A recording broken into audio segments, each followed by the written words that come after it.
ready to dive into a classic. Let's do it. Think and Grow Rich by Napoleon Hill. It's been inspiring folks for decades. And, For good reason, right? yeah, published way back in 1937. During the Great Depression. It was like a beacon of hope, you know, a guide to achieving your dreams. When things felt like they were... Yeah, falling apart. And get this, it wasn't just like some random self-help book No, not at all. This book was actually commissioned. by Andrew Carnegie himself. He really believed that the secrets to his success, like his massive success, you know, could be like broken down into principles. That anyone could use. Yeah. So Hill spent over 20 years interviewing Super successful people. like Henry Ford, Thomas Edison. Figuring out what made them tick. So we are in for a treat. Absolutely. And it's not just about money. Right. It's about achieving any goal. Yeah, any goal you set your mind to. I love that.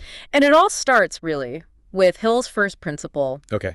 desire. And he doesn't mean just like wishing or hoping. It's like burning, Yeah. can't stop thinking about it kind of desire. That fire in your belly. Exactly. Yeah. He even tells this great story about a guy named Edwin Barnes, Okay. who was just absolutely obsessed with working with Thomas Edison, not even just for him, with him. Wow. And Barnes was like broke, you know, no connections. Yeah. But his desire was so strong, That he literally hopped a freight train to get to Edison's lab. Yep. You know, that story about Barnes hopping a freight train, that just like perfectly captures it. You know? Yeah. It's not just about wanting something. It's about like that deep desire that drives you to take action. even if it Seems crazy. Yeah. And guess what? Barnes ended up becoming Edison's business partner. no way. Yeah. That's wild. So, you know, think about your burning desire. What's that one thing? Yeah. Is that one thing you just, you know, would love to achieve? Yeah. And Hill says you need to define it so clearly. Don't taste it. See it. Yeah. Because that clarity, that becomes the driving force behind everything you do. Okay, so you've got the fuel, but how do you like ignite it? Well, Hill says you also need faith. Okay. An unshakable belief that you can achieve what you set out to do. So you've got to believe it to see it. Kind of, yeah. He calls it the eternal elixir that gives life to your desires. But like, what if you don't feel that confident yet? You know, what if you're still working on that belief? That's where Hill's self-confidence formula comes in. Okay. He actually breaks it down into 6 steps. Okay, let's hear it. First, you got to write down your goal clearly. Okay. Then state what you're willing to give in return. So you're acknowledging that it takes effort. Yeah, sacrifice. Achieving anything worthwhile. Requires something from you. Exactly. Then you set a definite deadline for achieving that goal. Okay. It creates a sense of urgency, like you're serious about this. I like that. Then create a detailed plan of action, even if it's just a few small steps to get you started. So you're breaking that big, maybe kind of overwhelming desire Yeah. into smaller steps. Actionable steps, yeah. I like it. Then write a clear statement of your goal and plan Okay. and read it aloud twice a day. Ooh, interesting. Once in the morning and once before bed. It's like you're programming your mind for success. Exactly. You're planting those seeds of belief deep down. I struggle with that sometimes, though. Yeah. You know, like I can write affirmations until I'm blue in the face, but if I don't really believe them, it feels like I'm just going through the motions. Yeah, and I think that's where Hill's emphasis on autosuggestion comes in. It's not just about repeating empty phrases. It's about like really feeding your mind, you know? Yeah. Consistently feeding your mind those positive thoughts about your ability to achieve your goal. You're actively shaping your beliefs, even if you don't fully feel it yet. Precisely. Hill believed that repetition combined with emotion could actually reprogram your subconscious mind. So powerful. And it's not just theory, by the way. Right. He used this principle to help his own son who was born deaf. Wow, that's incredible. Talk about the power of belief, right? Yeah. Okay, so you've got the desire, you've got the faith, but what if you're missing the actual know-how? Right. Good point. Hill says you need specialized knowledge to achieve your goals. Mm. And not just any old knowledge. It's got to be specific to what you want to achieve. Absolutely. Yeah. Remember that story about Henry Ford being called ignorant by a Chicago newspaper? Oh, I love this story. He sued them for libel, and then they tried to prove that he was actually ignorant during the trial. Oh, he flipped the script? He did, yeah. Ford showcased his deep understanding of, like, the automobile industry. So smart. And he basically prove that, knowledge is power, especially when it's like targeted, and applied strategically. It's not about being a walking encyclopedia. It's about... It's about knowing what you need to know to make your dream a reality. And the great thing is, Hill believes that knowledge is readily available. To anyone who... Yeah, to anyone who seeks it. That's encouraging. Yeah, night school, correspondence courses, learning from competitors. Mentors. Yeah, there's always a way to acquire what you need. He even mentions Stuart Austin Weir, who decided to become a lawyer. At 40. Talk about a late bloomer. Right. It proves it's never too late to learn. But here's the catch. Hill says that knowledge is only potential power.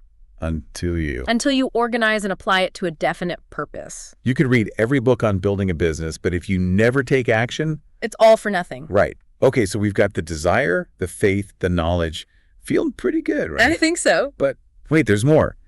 Hill throws in imagination as the key to bridging the gap between desire and reality. Right. And he gets kind of specific here. He talks about 2 types of imagination. Yeah, he differentiates between what he calls synthetic imagination and creative imagination. Okay, I'm already lost. What's the difference? Well, think of it this way. Synthetic imagination is like taking existing ideas and combining them in new ways, like improving an existing product. Okay. Creative imagination is more about like tapping into a higher source of inspiration to create something entirely new. So like inventing the iPhone versus just making a slightly better version of an existing phone. Exactly. And Hill believes that creative imagination is where the real magic happens. He tells this wild story about the enchanted kettle, where an old doctor sells this secret formula for like a fortune. You know what that reminds me of, that enchanted kettle? This one time I bought a miracle weight loss tea online. Let's just say the only thing magical was how much money I wasted. Yeah. Exactly. The point is that what the buyer in the enchanted kettle really got was an idea. It was a spark of that creative inspiration. The real value wasn't in the actual formula itself. It was in the potential. Yeah, the potential it unlocked. I like that. So it's like that aha moment, that flash of insight. Yeah. That leads to something truly innovative. But how do you actually cultivate this creative imagination? That's where things get a little more mystical. Hill believed that creative imagination comes from tapping into a higher source of intelligence, what he called the infinite intelligence. Okay, now we're getting into the woo-woo stuff. Well, let's just say Hill was a big believer in the power of the mind to access unseen forces. Right. He believed that through, quiet contemplation, meditation, even spending time in nature, we can open ourselves up to those flashes of inspiration. So it's like stilling the mind to create that space for those aha moments to pop up. Exactly. But Hill also emphasizes that, like, a strong desire backed by faith and clear intention can actually act like a magnet. Drawing those creative ideas to you. Yes. Okay. It's like you're sending out a signal to the universe. Hey, I'm ready for some brilliant ideas. Hit me. But let's be real. Having all these ideas swirling around is great and all, but what good are they if you don't actually do anything with them? Right. You've got to take action. And that's where Hill's next principle comes in. Organized planning. Okay. And he's pretty adamant about this one. He says, wishes don't bring riches. Organized plans do. I'm writing that one down. Okay, but planning can feel so overwhelming. Where do you even start? Well, Hill emphasizes that organized planning isn't just about creating like a to-do list. It's about bringing together all those previous principles we've discussed, like desire, faith, knowledge, imagination. Yeah. And then turning them into a concrete plan of action. So you're creating a roadmap. Exactly. A step-by-step guide to getting from where you are. To where you want to be. I like it. Yeah. And a key part of this planning process is Hill's concept of the mastermind. Okay, I've heard this term thrown around a lot. Yeah. What exactly is a mastermind? Well, Hill believed that no one achieves great success alone. You need like a team, like-minded individuals who support and challenge you to reach your goals. And get this, Hill actually created his own imaginary mastermind. Yeah, using like his heroes, Emerson, Lincoln, Edison, for inspiration. Wow, that's next level. Talk about like leveraging the power of thought. Yeah, so you're creating like a dream team, of mentors, collaborators to help you stay on track. Yeah, the mastermind principle highlights the power of collaboration, shared knowledge. I like that. Surrounding yourself with brilliant minds, you can tap into this collective wisdom that, far exceeds your own individual capacity. Okay, I'm starting to see how all these principles work together. Right. But, even with the best plan, There will be obstacles. Yeah, absolutely. And that's where Hill's principle of persistence comes in. Yeah, it's like the glue that holds everything together. He tells that story, that heartbreaking story about R.U. Darby, Oh, yeah. who gave up on a gold mine just 3 feet from gold. Ugh, talk about a lesson and never giving up. I know, right? And you know what? Darby actually applied that lesson to his career in life insurance. Really? Became wildly successful. It's amazing how he took that, like, devastating experience and used it as fuel. Yeah. He'll believe that setbacks are inevitable on the path to success, Right. but it's our reaction to those setbacks that determine our ultimate outcome. So it's about turning those failures into learning experiences. Exactly. And Hill provides some, like, concrete strategies for cultivating persistence, like definiteness of purpose, Okay. self-reliance, accurate knowledge, willpower, I like it. and even turning those negative experiences into fuel for growth. Okay, so we've covered a lot of ground. Desire, faith, specialized knowledge, imagination, organized planning, persistence. We have. But there's one more thing Hill talks about that can really trip us up. Fear. Ah, yes. The 6 ghosts of fear Ooh, spooky. can really haunt our journey to success. Okay, so we're back, and we're ready to tackle those 6 ghosts of fear. Yeah, those fears that Hill says can really hold us back. And just as a reminder, what were they again? Fear of poverty, fear of criticism, fear of ill health, fear of loss of love, fear of old age, and, well, the big one, fear of death. Okay, let's start with fear of poverty. I think that resonates with a lot of people, especially in today's economy. Yeah. How does Hill suggest we overcome that one? He actually talks about cultivating what he calls a money consciousness, Okay. which is really about, like, shifting your mindset from scarcity to abundance. Yeah. Instead of focusing on what you lack, Right. start focusing on, like, the possibilities, the opportunities for wealth creation that are all around you. So instead of saying, like, I can't afford that, it's more like, how can I make that happen? Exactly. It's about believing in your ability to attract financial abundance and then, taking those, like, inspired actions to make it a reality. I like it. So Hill suggests, like, surrounding yourself with successful people, Yeah. studying the laws of wealth creation, Yeah. and really believing in your own potential to create wealth. It's like you're retraining your brain to see abundance instead of lack. Yeah. Exactly. Okay, so what about fear of criticism? I know I struggle with that one sometimes. It's so easy to get caught up in what other people think. Yeah. Sill's advice on this one is actually pretty bold. Okay. He basically says, embrace the criticism. Really? Yeah. He believed that criticism is often a sign that you're doing something noteworthy, something that's, like, shaking things up. So if you're not ruffling any feathers, Yeah. you're probably not pushing yourself hard enough. Exactly. It's about detaching from the need for approval and just, like, focusing on your own vision. He encourages developing a thick skin. Yeah. And remembering that even the most successful people They all? face criticism. Yeah, look at anyone who's made a real impact, They've all had their share of haters. That's a good point. Okay, so it's not about, like, avoiding criticism altogether. Right. It's about choosing to not let it hold you back. Yeah. Okay, so what about fear of ill health? That's a big one, especially as we get older. Yeah.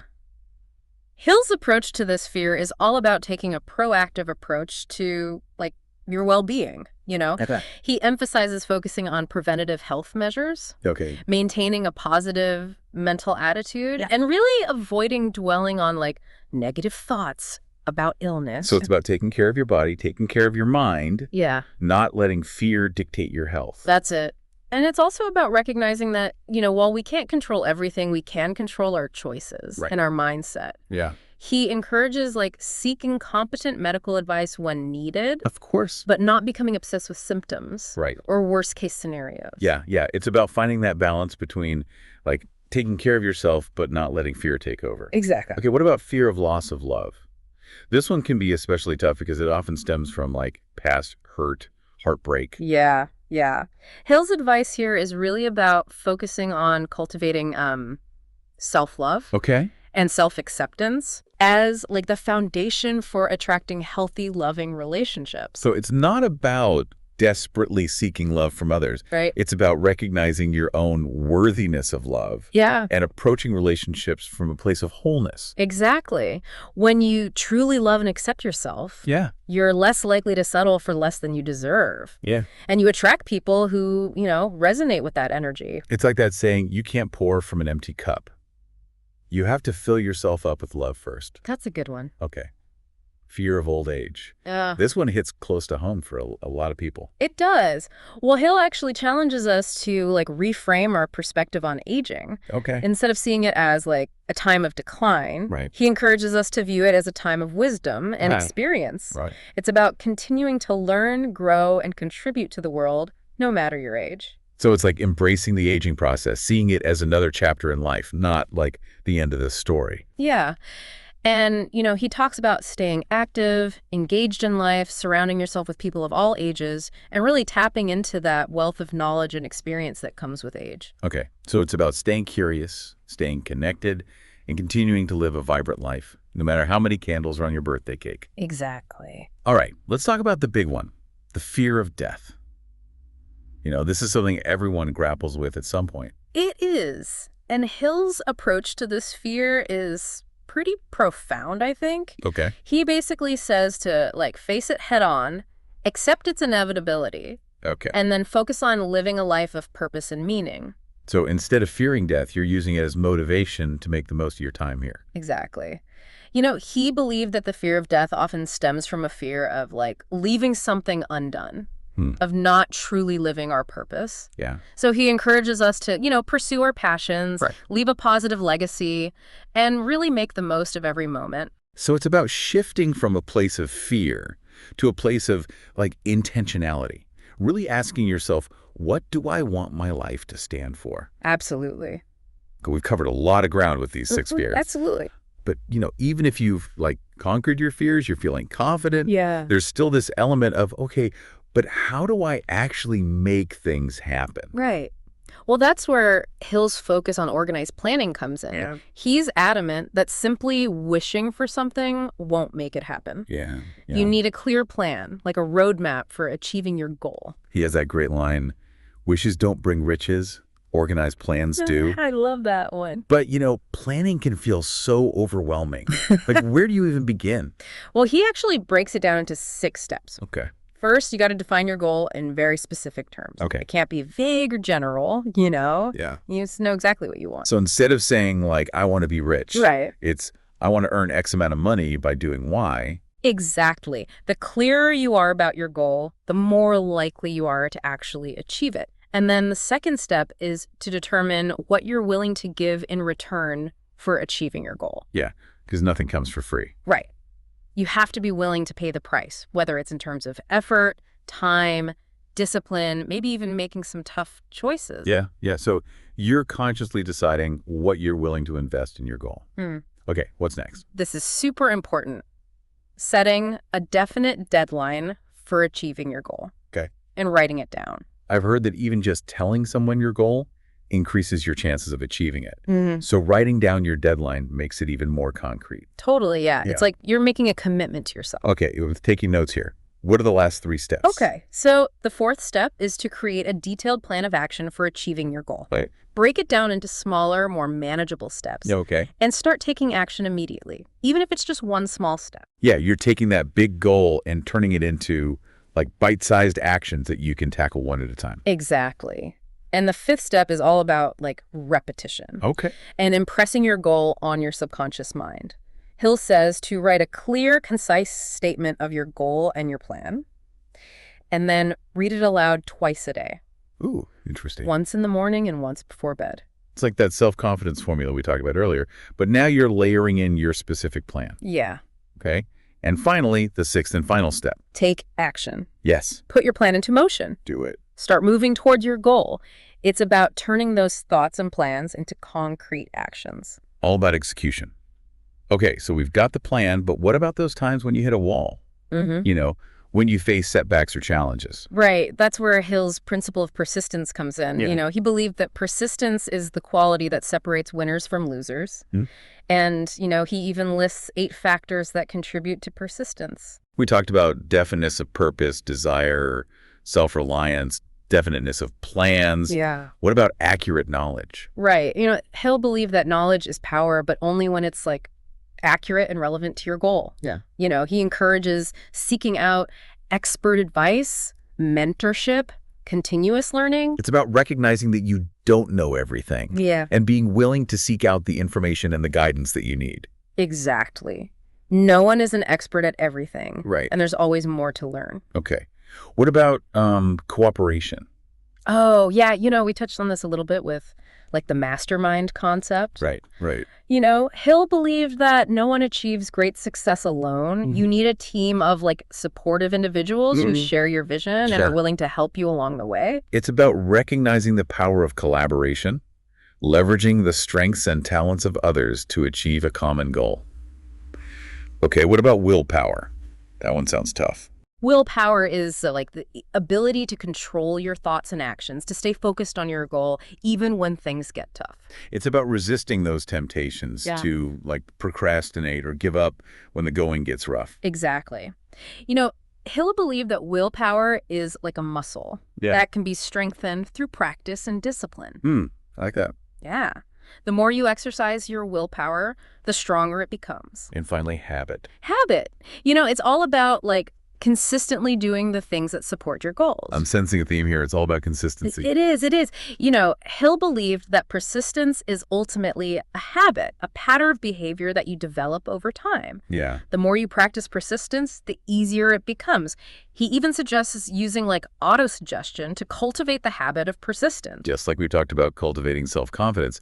So it's about rewiring your brain to make persistence your like default setting, even when faced with challenges. Sure. Okay, so we've covered persistence.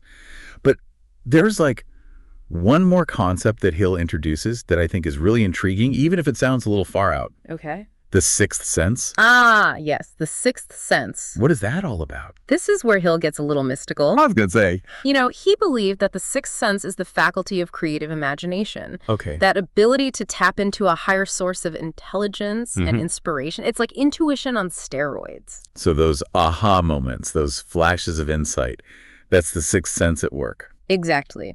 Hill believed that the sixth sense is the source of all like great inventions, discoveries, creative works.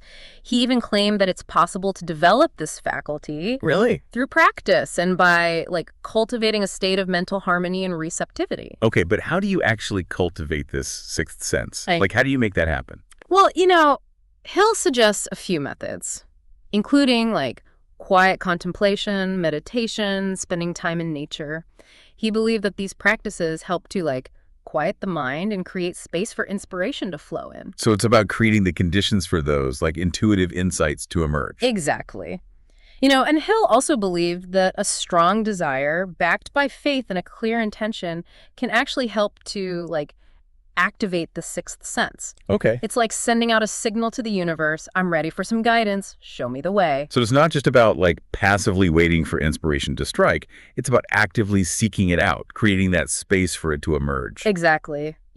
Hill believed that the sixth sense is always available to us. Okay. But we often block it. With our... Yeah, with our fears, our doubts, and our limiting beliefs. Okay, so this is all starting to sound a little woo-woo to me. Yeah. Is there any like scientific evidence to support these claims about the sixth sense? Well, Hill's work was largely based on his own observations and interviews with successful people. So it's not exactly like scientific in the traditional sense. Yeah. However, there's a growing body of research in the field of like parapsychology that suggests that there may be some validity to the concept of like extrasensory perception or ESP. So there might be something to this sixth sense stuff after all. It's certainly a fascinating area of exploration. Hill believed that the sixth sense is like the ultimate source of power. And that by tapping into it, you can achieve anything you set your mind to. This is a lot to digest. Hill's work is so rich, so much wisdom, so much practical advice. But before we get too overwhelmed, let's take a moment to reflect on everything we've learned and then come back for our final thoughts on Think and Grow Rich. Okay, so we've really gone deep with Think and Grow Rich. Yeah, we have. Burning desire. The subconscious mind. That sixth sense. It's quite a journey. It's like Hill throws this whole toolkit at you, He does. for achieving your dreams. A lot. Yeah. What stands out to you, though, as like the biggest takeaway? For me, it's that he doesn't just tell you to, like, think positive and hope for the best. Yeah. He gives you a system. A process. Yeah, a step-by-step process to turn those desires into reality. Yep. It's about taking control, not just, wishing and hoping. He doesn't sugarcoat it either, you know. He doesn't. He's very clear that it takes effort, persistence, facing those fears head on. Yeah. But that's what makes it so powerful, right? Right. He's not promising some like magical get-rich-quick scheme. No. He's saying, you've got the power, here's how to use it. Absolutely.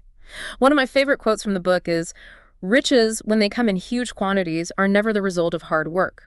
Riches come, if they come at all, in response to definite demands based upon the application of definite principles and not by chance or luck.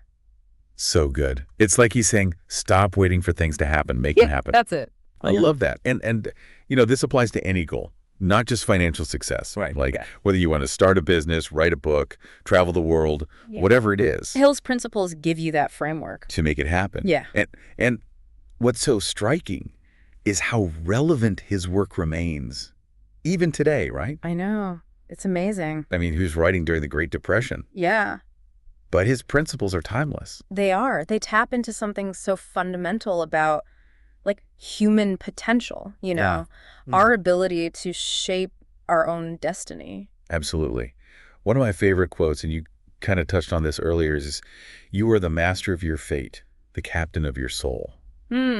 So good. It's that reminder that we have the power to choose our thoughts, our beliefs, or actions. and ultimately, like, those choices determine our outcomes. Absolutely. And that's, like, the essence of Hill's message, right? Success isn't about luck or circumstance. It's about applying these principles and taking deliberate action. I love it.